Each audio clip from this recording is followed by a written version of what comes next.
You've heard of the Iron Maiden, but have you heard about the Iron Claw? Among Rome's cruelest torture tools was the Iron Claw, a heavy, sharp metal hook shaped like an animal's paw. Victims, often traitors or captured rebels, were chained to a post, while executioners used the claw to tear away chunks of flesh from their back, chest, and arms. This punishment was designed to prolong pain rather than cause quick death. After the torment, many victims were left to die in the arena or displayed as a warning to the crowd. Rome's message was always clear: defiance would be carved from your skin. I make videos about ancient Rome every week. If you enjoy this one, please stay tuned for more. The Iron Claw was used throughout the Roman Empire, but we know most about its use during the rule of the Flavian dynasty, which took the throne after Nero's infamous reign in 69 AD. The dynasty's first emperor ruled from 69 to 79 AD. His son Titus succeeded him and was responsible for the destruction of Jerusalem and the subsequent siege of Masada. In 81, his younger brother Domitian took over. Domitian was known for his cruelty and paranoia. He ruthlessly stamped out any opposition, real or imagined, and he was notorious for having his enemies put to death through crucifixion, a fate reserved at the time for the worst criminals and slaves who had committed particularly heinous crimes. But Domitian's cruelty wasn't limited to those he considered his enemies. He delighted in punishing people for no other reason than that he could,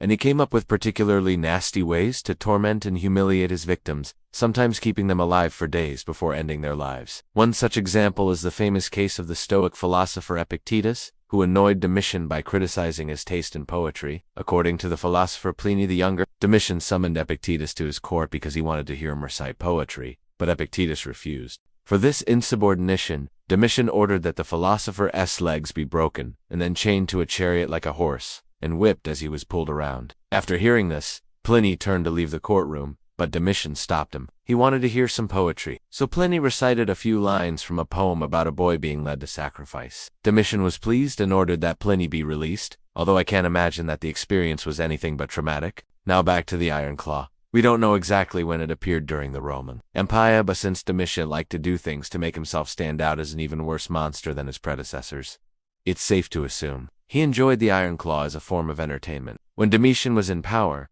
Pliny the Younger served as governor of Bithynia and Pontus, in Asia Minor.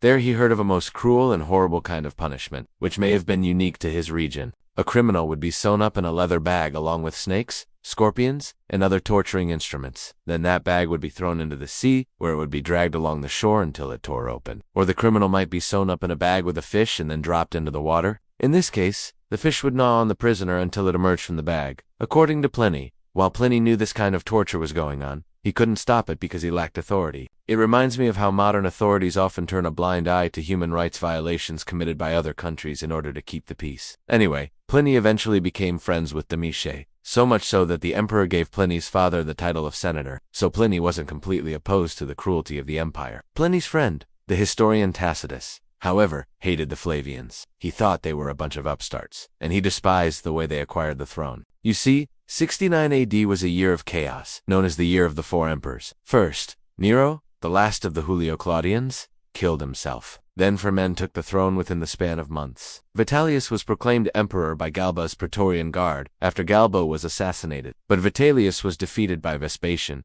who seized the throne. In Judea, Otho was proclaimed emperor by his legions after Vitellius was defeated, but he too was soon defeated by Vespasian. Finally, after all these changes in leadership, Vespasian settled in as emperor, and his dynasty began. And if you think that sounds complicated, you should really see my video about the year. Anyway, Tacitus despised the Flavians, so he wasn't above praising the defeated emperor, especially Otho. He described Otho as a cultured and refined man, and he told a story about the emperor's incredible generosity. According to Tacitus, one day while Otho was walking around the forum, he saw an old beggar who hadn't asked for money but just sat there, and he felt sorry for him. He threw a coin into the man's cup and everyone around clapped. But the next day, the emperor walked through the forum again and saw the same beggar sitting in the same spot with a full cup. Otho was outraged. He demanded to know why the man wasn't begging or trying to make money, and the beggar replied that he didn't need to because he had enough. Enraged, Otho threw a gold coin into the man's cup, which made the beggar spill his drink, but then he quickly picked up both the cup and the coin and thanked the emperor. Then he followed Otho into the palace. No one knew what he wanted, but he followed the emperor into his bedroom. And that's when the beggar revealed himself to be none other than Pythagoras,